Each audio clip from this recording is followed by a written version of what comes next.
In this video, we're going to use the Pythagorean theorem to find the side C if we know that the side A is 4 and side B is 6. So let's use the Pythagorean theorem,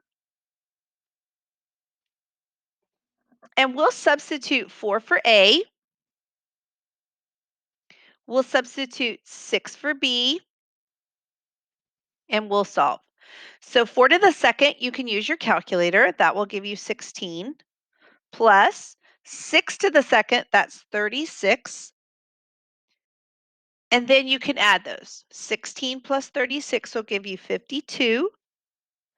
Now, notice that this is c to the second equals 52. In order to get c by itself, we have to take the square root of the other side. If you want to use Desmos graphing calculator, you most certainly can to find this square root value. So all you do is in the line here, it's SQRT to get that square root button, 52, and you can see that Desmos will give you the 7.21 rounded answer. And I'll be sure to link the Desmos graphing calculator below. That way you can use it.